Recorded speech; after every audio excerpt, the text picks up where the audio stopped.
Bonjour les pirates, j'espère que vous allez bien parce que moi ça va bien. Alors on va comme d'habitude lire vos commentaires et répondre. Vous savez que c'est le moment que vous aimez le plus, simplement parce que je parle de vous, parce que je vous réponds, parce que je vous considère, parce que je vous kiffe, parce que vous vous aidez. Allez, on y va. Donc on va parler, tiens, aujourd'hui on va laisser un tour sous vos commentaires YouTube. Je vous rappelle que cette semaine, on termine notre tour avec les conjoints égoïstes, évidemment. Hein, c'était une formation nécessaire. Donc, vous avez cette formation qui se trouve en descriptif de cette vidéo. Vous êtes ensemble depuis 5, 15, 10, 20 ans. Et tout d'un coup, votre conjoint vous a dit que vous aimez plus, qu'il vous aime plus, qu'il veut se quitter, qu'il veut vous séparer, etc. Et puis vous, qu'est-ce que vous avez fait? Au début, vous avez paniqué, vous étiez en mode survie, vous avez fait des interdits, vous avez fait des ultimatums, tout ce que vous voulez, vous avez suivi des mauvais conseils comme le silence radio, vous avez suivi des mauvais conseils comme la lettre magique, vous avez suivi des mauvais conseils comme le film Moi je te suis, et vous avez dégradé la situation, et puis vous êtes tombé sur cette team, cette famille pirate, vous vous êtes mis à vous former, vous êtes fait aider par les collègues pirates qui étaient plus avancés que vous, et vous êtes revenu en couple. Voilà, ça c'est tout le processus des pirates. Aujourd'hui, vous n'êtes peut-être pas encore retrouvé en couple, vous n'êtes pas encore revenu en couple, mais vous avez toutes les formations qui sont en descriptif de ce podcast, de cette vidéo, 135 formations, pour vous aider à récupérer votre conjoint. Et c'est pour ça que vous y arrivez, parce que vous êtes assidus. Allez, Crossfinger nous dit bonjour à tous les pirates et aux capitaines. Pourtant, comme disait Jean-Michel Tape le blé, je ne suis pas un héros. Alors, Jean-Michel Tape le blé, c'est Balavoine. Ah oui, d'accord. Des fois, les pirates, je vous kiffe, je vous suis. Mais si, je vous suis. Je ne suis pas un héros, mais faut pas me coller à la peau. Hier, nous étions invités chez des amis. À l'origine, à ma femme, et puis c'était devenu des amis communs. Ils sont au courant à divers niveaux de la situation. Quand tu sens que tu restes toujours apprécié, et même plus qu'avant, tu sais quand même que tu es sur le bon chemin. Et oui, évidemment, les amis, les personnes au boulot savent les enfants aussi savent qui est dans le juste et qui ne l'est pas, qui est en souffrance et qui ne l'est pas. Évidemment que vous êtes de quelqu'un qui est extraordinaire, donc vous allez arriver à récupérer votre conjoint. Vous avez fait un grand travail sur vous et vous êtes, comment dirais-je, vous êtes arrivé à un niveau largement supérieur à votre conjoint. Et puis maintenant, tout le monde vous kiffe. Voilà. Et puis la dernière personne à vous kiffer, ce sera certainement votre conjoint. Mais vous aurez la phrase suivante comme pour les autres pirates. Heureusement que tu as été fort. Sinon, eh bien, on aurait boité ensemble et on se serait séparés. Mais vous savez qu'il y a des couples qui se séparent, même des couples qui sont ensemble depuis 20 ans. Et c'est souvent que celui qui n'était pas en crise, vous a mal géré la situation et s'est séparé et a commis des interdits, a commis des silences radio, etc. et se sont séparés. Donc vous êtes bien parce que vous êtes à la bonne communauté. Vous savez qu'il y a une fausse rumeur qui circule, qui dit qu'un couple sur deux se sépare. Alors c'est pas vrai. D'abord c'est beaucoup plus.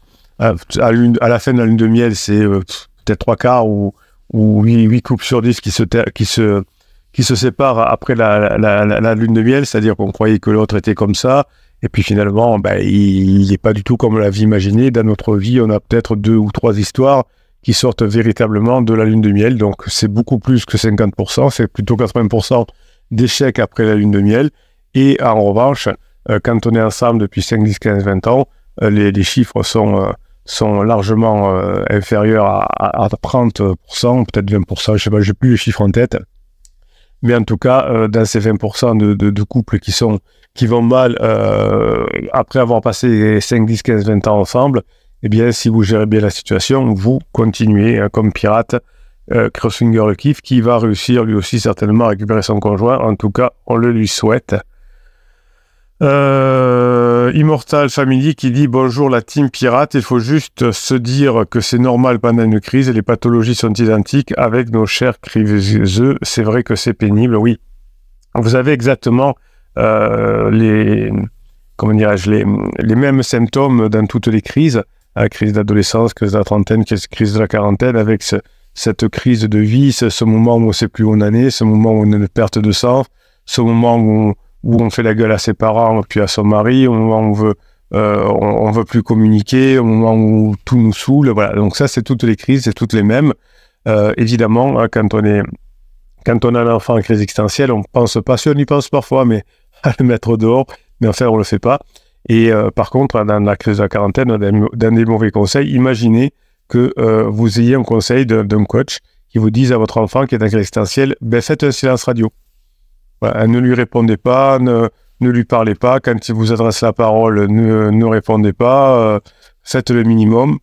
Ou alors manipulez-le par un film « moi je te suis ». Quand il se rapproche de vous, vous vous éloignez. Enfin, vous voyez, ce serait débile pour une crise d'adolescence. Eh bien, c'est souvent ce qu'on vous propose pour une crise de la trentaine, une crise de couple, une crise de la quarantaine. Donc, réfléchissez bien à tout ça. Hein, qu'est-ce qui va faire quand vous allez récupérer votre ado en crise? C'est parce que vous serez patient, parce que vous irez communiquer avec votre ado sur des sujets qu'il aime bien et non pas sur des sujets qui le saoulent. Vous allez maintenir une relation fluide avec votre ado et à la fin de la crise, tout se sera bien passé. Eh bien, c'est pareil pour votre crise de couple. Au bout de quelques années, c'est normal que vous passiez de la phase 2, la phase de sécurisation, la phase 3, la phase d'exploration, évidemment. Et puis, si vous savez gérer cette transition, toutes les transitions sont un peu compliquées. Si je vends mon entreprise, par exemple, eh bien, je vais avoir une transition compliquée avec le nouvel acheteur. Il va falloir que je reste un moment. Il va falloir, bon, vous voyez, il y aura toujours un moment de fluidité. Quand on va faire un déménagement, il y aura toujours un moment un peu compliqué. Il va falloir qu'on reprenne ses marques. Quand je change de ville, quand je change d'entreprise, il y a un moment où il faut que je trouve une marque. Donc, c'est normal que quand on passe de la phase 2 à la phase 3, il y ait du remue-ménage. Voilà. Vous allez arriver à récupérer votre conjoint, évidemment, au fur et à mesure. Maîtriser ses pensées, nous dit Négeline, c'est déjà tout un programme. Oui, et oui, ça s'apprend. C'est un programme de formation. Ce à quoi on ne s'attend pas, c'est l'expression des pensées déroutantes d'autrui. Oui, autant on est cool avec nos propres pensées, hein, qui sont un peu parfois déroutantes, en disant ouais, tout le monde divorce, ouais, aujourd'hui c'est mort, oui, il va avoir un psy de quartier, enfin bon, oui, c'est toutes ces bêtises que l'on fait. Eh bien, ou alors quand on veut se dire bon, aujourd'hui je vais être sympa avec mon conjoint, pour marquer des points et puis je lui rentre dedans. Donc effectivement, nos pensées ne sont pas toujours pertinentes. Parfois, on s'impose quelque chose et on fait l'inverse. Donc, vous voyez, qu'on peut être aussi dérouté par le comportement de son conjoint. Donc, on peut avoir peur de la solitude, on peut faire des erreurs, évidemment, hein, mais l'idée, c'est de se progresser chaque jour. Hein. Sympa. Qu'est-ce qu'il y a encore comme conseil? Kamov dit...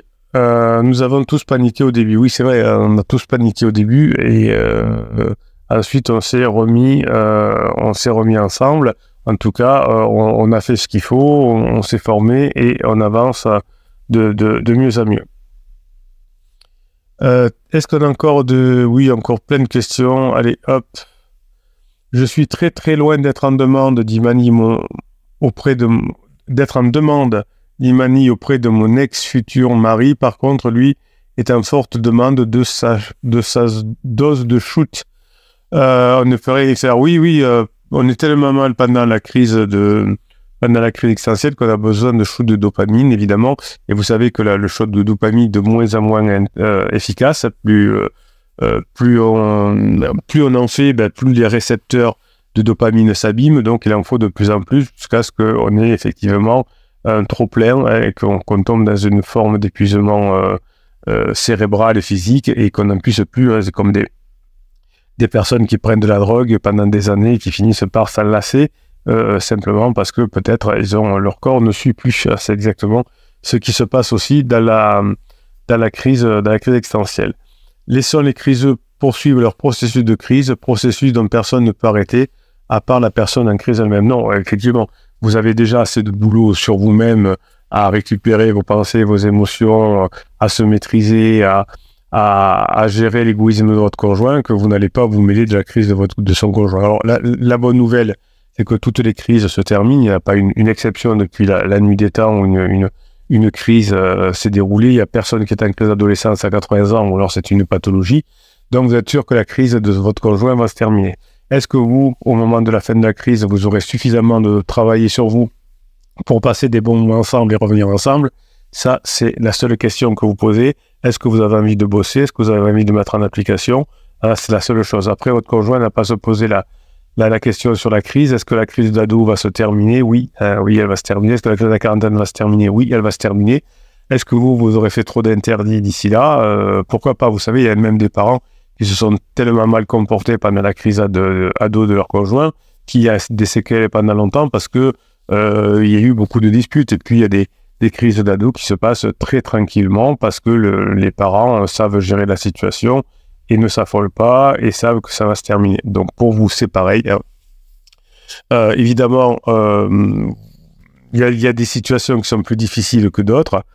Je m'explique. S'il y a une personne qui est déjà très déstructurée au début de sa crise, eh bien, ensuite, ça peut faire très mal.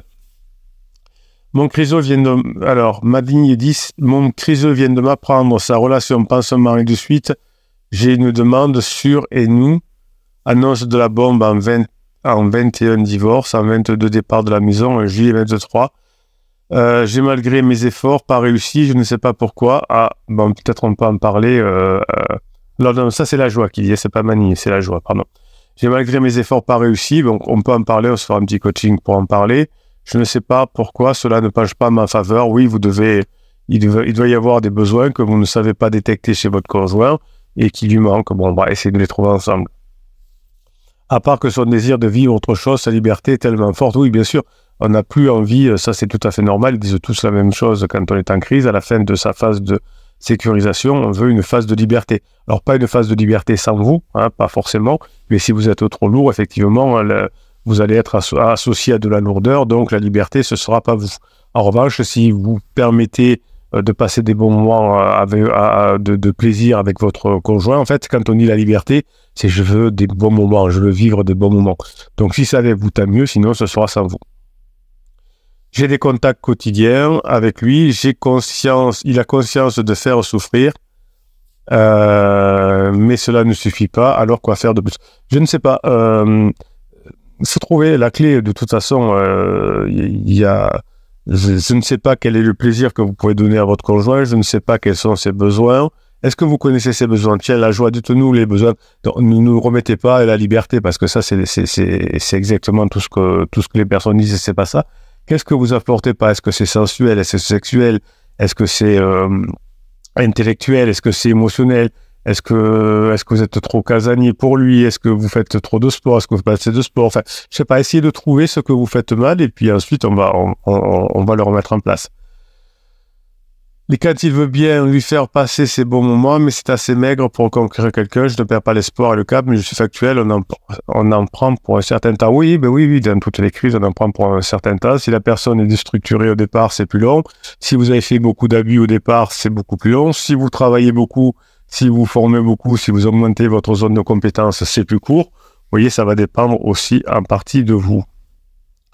Effectivement, on ne peut rien faire sur une personne en crise, mais on peut travailler sur l'environnement.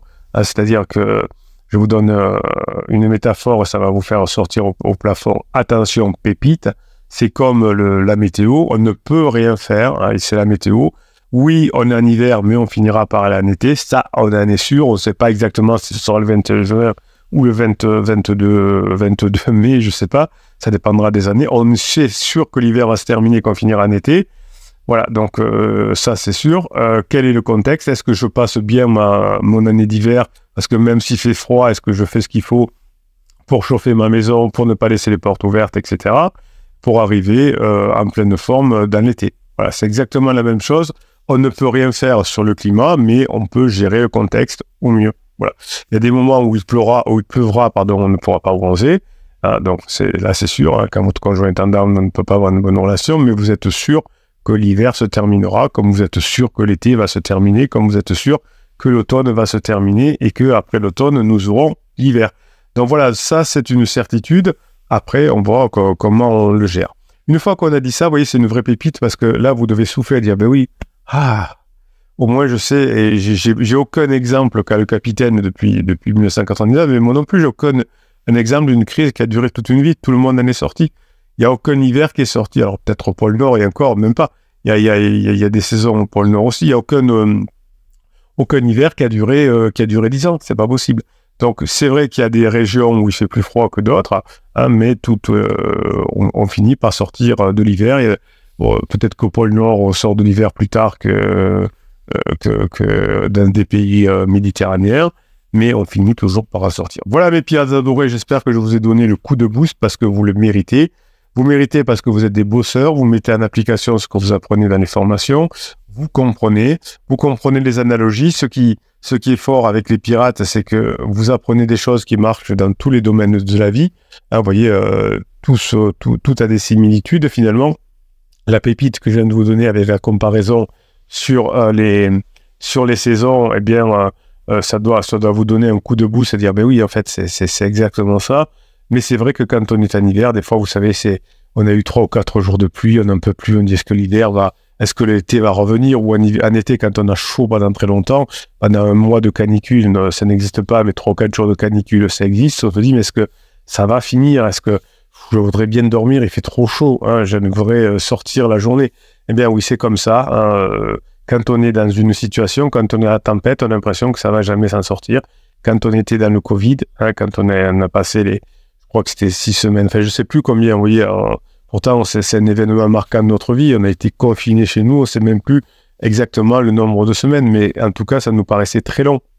Et puis aujourd'hui, on se souvient même plus de combien de temps ça a passé. Je voudrais aussi vous rappeler cette personne qui me disait à 80 ans, oui, effectivement, on a eu un problème de couple à un moment donné avec mon conjoint, mais ça s'est terminé, ça s'est très bien terminé, et on a fini notre vie ensemble. Combien de temps a duré votre crise de couple? Pas très longtemps, Bruno, 3-4 ans. Vous voyez, 3-4 ans. Eh bien, c'était très long quand ils l'ont traversé, mais ensuite, plus tard, hein, ça faisait plus léger. Voilà, mes pirates adorés, je vous kiffe et je vous kiffe grave. Je vous donne toute ma grinta, je donne toutes mes pépites. Vous avez plein de témoignages de personnes où tout s'arrange. La crise de couple, c'est pas la fin de couple, c'est un point de passage. Une crise immobilière, c'est pas la fin de l'immobilier, c'est un point d'amélioration. Si on gère bien la situation, la crise de couple va vous permettre de passer en phase 4 et d'être très fort. Mais attention, hein, vous savez, vous avez des personnes autour de vous qui ont divorcé, et ça c'est indéniable. Et vous savez que si ces personnes divorcées, c'est que certainement il y en a au moins un des deux qui n'a pas fait ce qu'il faut. Voilà, je vous souhaite la journée que vous méritez, mes pirates. Je suis ravi quand vous m'envoyez ces messages de retour ensemble. Je sais que je devrais être neutre, mais ça me fait tellement plaisir de voir que vos efforts payent. Et ça, c'est bon. Passez la journée que vous méritez.